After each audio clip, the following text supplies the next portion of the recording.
avec près de 161 délégués.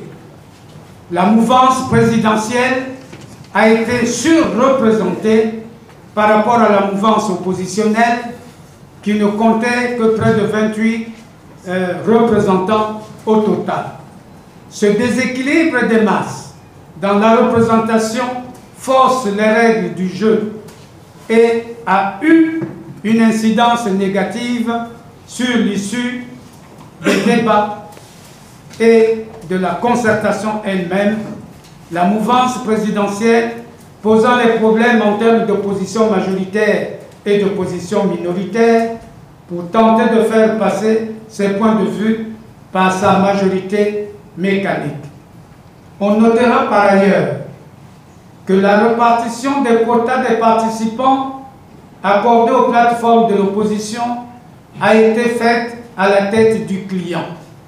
16 délégués pour le conseil de l'opposition de Pascal Tati-Mabiala et Parfait Brice-Kolela, 6 délégués pour la fédération de l'opposition de Mme Claudine Mounari et 2 délégués seulement pour le collectif des partis de l'opposition de Mathias Nzon et Jean Itadi.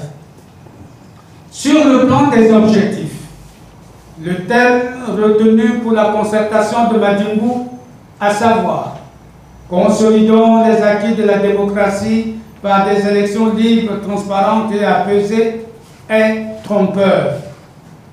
Il maquille la vérité. Il est un masque car le but visé par le pouvoir était non pas de promouvoir les conditions permissives d'une élection libre, transparente et apaisée, mais bien plutôt le maintien en l'état du système électoral mafieux mis en place depuis 2002. À contre-courant de ces visées machiavéliques, le collectif des partis de l'opposition s'était fixé pour objectif de formuler des propositions concrètes en vue de refonder par des mesures fortes la gouvernance électorale. Le déroulement de la concertation a été marqué en plénière comme dans les commissions par des débats libres et contradictoires, mais très houleux sur tous les sujets en discussion. La loi électorale, la CENI, le corps électoral, la biométrie, le calendrier électoral, le vote anticipé des militaires, le vote par procuration, la proclamation des résultats, le contentieux électoral. Au terme des débats, il n'y a eu de consensus que sur 2 points. Le bulletin unique pour tous les candidats et la prise en charge par l'État de la formation des agents électoraux et des représentants des candidats. Sur tous les autres points, 2 tendances opposées se sont dégagées. La première, représentée par les tenants du pouvoir, proposait pour chaque point le maintien du statu quo. La seconde, représentée par les délégués de l'opposition, se battait pour renforcer les moyens de la transparence électorale et partant promouvoir les conditions de possibilité d'une élection transparente, honnête et crédible. Le débat a achoppé particulièrement sur 7 points, à savoir la loi électorale, la CENI, le corps électoral, la biométrie, le calendrier électoral, le vote anticipé des militaires, le vote par procuration. Des questions importantes comme le contentieux électoral et la proclamation des résultats n'ont pas été discutées en plénière. Du débat sur la loi électorale. Le rapport de la commission numéro 1, cadre juridique des élections, présidé par M. Henri Bouka, premier président de la Cour suprême et président de la CENI, a prétendu que la loi électorale actuelle est une bonne loi. Prenons la parole sur cette question. Les délégués du collectif se sont dit étonnés qu'un éminent juriste de surcroît président de la CENI depuis 2001, émettent un jugement aussi contraire à la vérité sur le terrain, car la loi électorale actuelle est une loi bancale, partiale et inique. D'une part, elle dispose que les élections sont organisées par une commission nationale indépendante. À ce titre, sa vocation est d'organiser l'ensemble du processus électoral de l'amont à l'aval, c'est-à-dire d'organiser toutes les opérations préélectorales, électorales et post-électorales. Dans la pratique, cependant, il n'en est absolument rien. C'est l'administration qui prépare les élections jusqu'au scrutin. Quand on sait de qui cette administration dépend, on comprend tout. D'autre part, par la magie d'une gymnastique difficile à comprendre par un esprit cartésien, elle dispose que les actes préparatoires sont exécutés par l'administration. Le rôle de la CENI est réduit ainsi à suivre et à contrôler les actes exécutés par l'administration. Pour corriger cette grave anomalie, il est urgent de rétablir la CENI dans ses prérogatives en lui donnant la plénitude de l'organisation des élections. Un autre défaut majeur de la CENI actuelle est constitué par la surreprésentation de la mouvance présidentielle et la sous-représentation de la mouvance oppositionnelle. En effet, la CENI est composée quasi exclusivement par des cadres et militants de la mouvance présidentielle et alliés, les quelques cadres et militants de l'opposition injectés à compte-gouttes dans les structures de la CENI sont une goutte d'eau dans la mer. Pour que la CENI devienne un moyen de transparence des élections, il faut impérativement équilibrer sa composition en introduisant la parité réelle entre la mouvance présidentielle et la mouvance oppositionnelle. À propos de la détermination d'un corps électoral fiable, sur cette question, le débat a fait apparaître deux tendances opposées. La première, représentée par la mouvance présidentielle et ses alliés, considère que compte tenu du laps de temps très court qui nous sépare du premier tour de l'élection présidentielle de 2021 et de la nécessité de respecter les délais constitutionnels, la seule option réaliste, c'est la révision extraordinaire des listes électorales issues du recensement administratif spécial de 2017.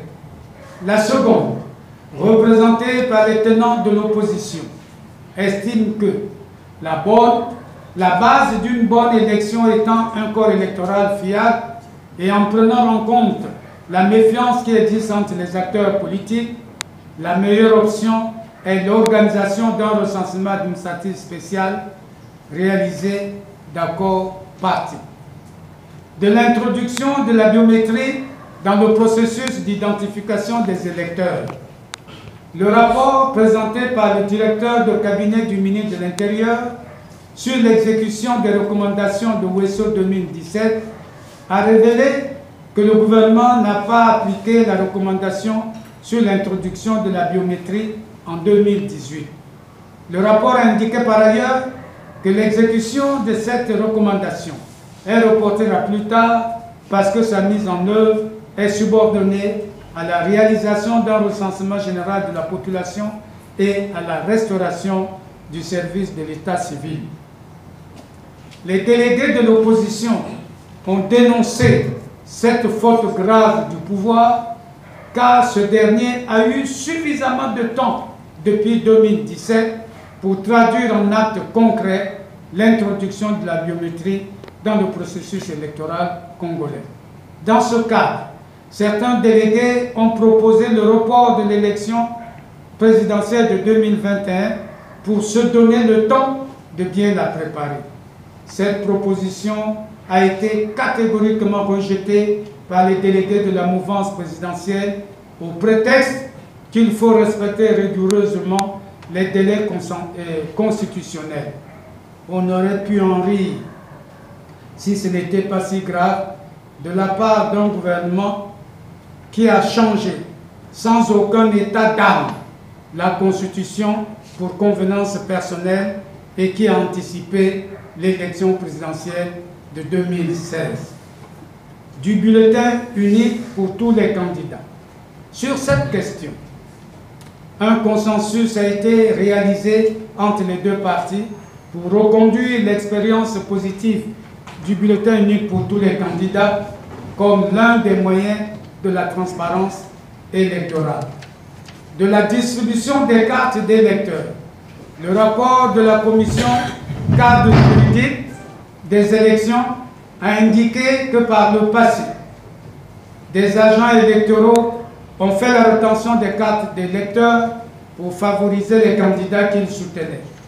Il faut au plus vite corriger ce dysfonctionnement et faire en sorte que chaque électeur ait sa carte dans les délais requis.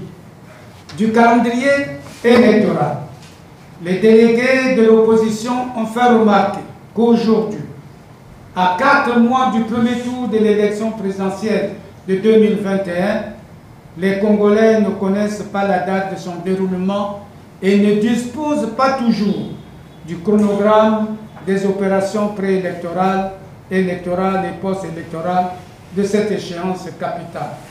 Interrogé sur le calendrier électoral, le ministre de l'Intérieur a éludé la question.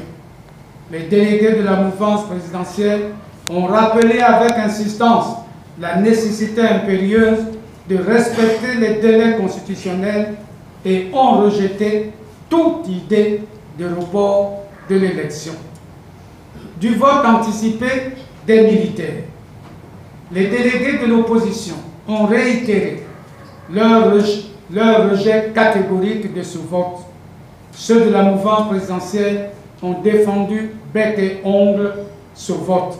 Cependant, ce vote spécial a suscité beaucoup d'interrogations pendant le débat.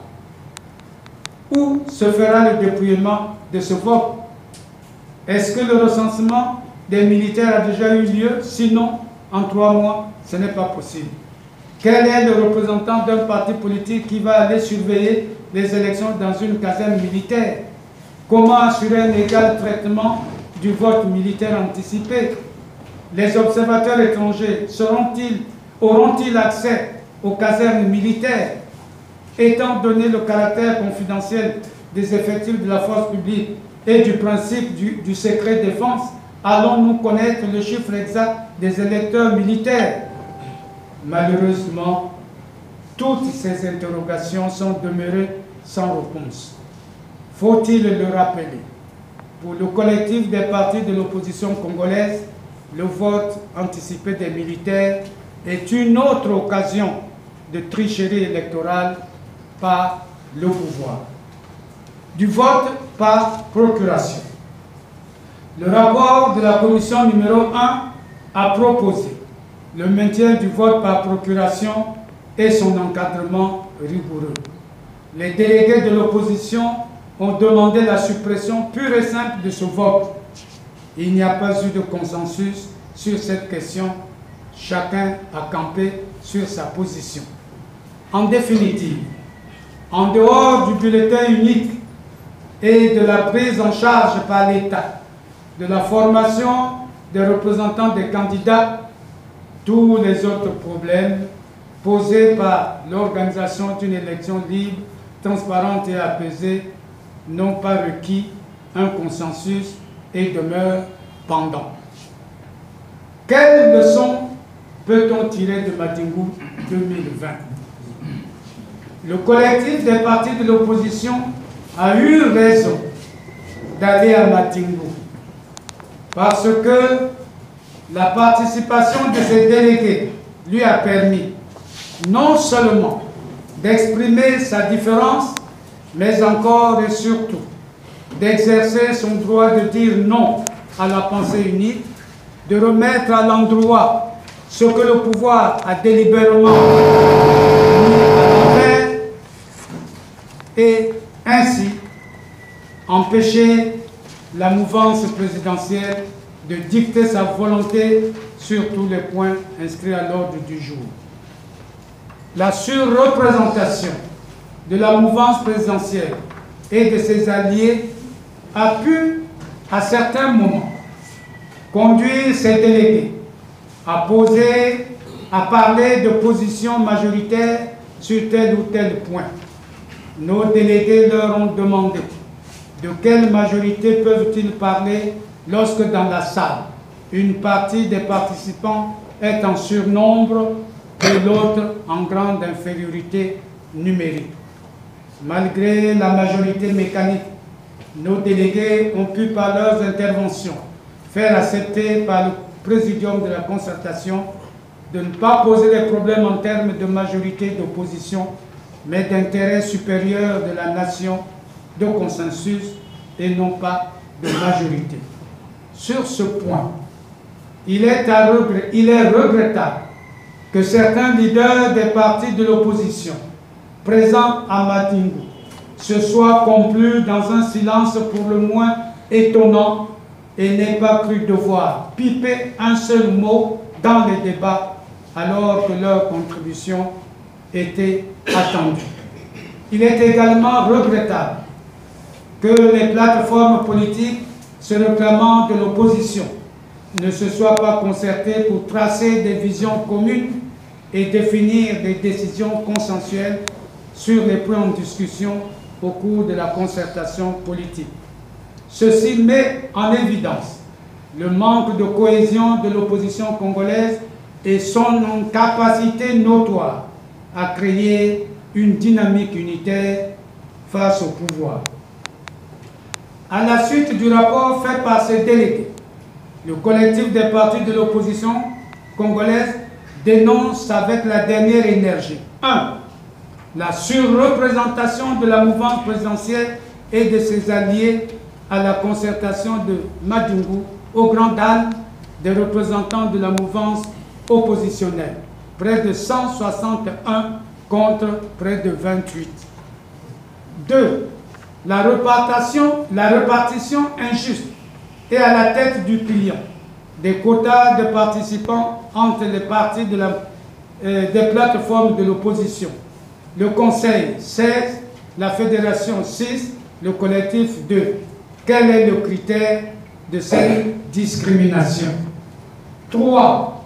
L'instrumentalisation de la presse par le pouvoir, au fin de faire croire qu'il y aurait eu à Madingu un consensus sur la révision extraordinaire des listes électorales et sur le vote anticipé des militants, alors qu'il n'en a rien été.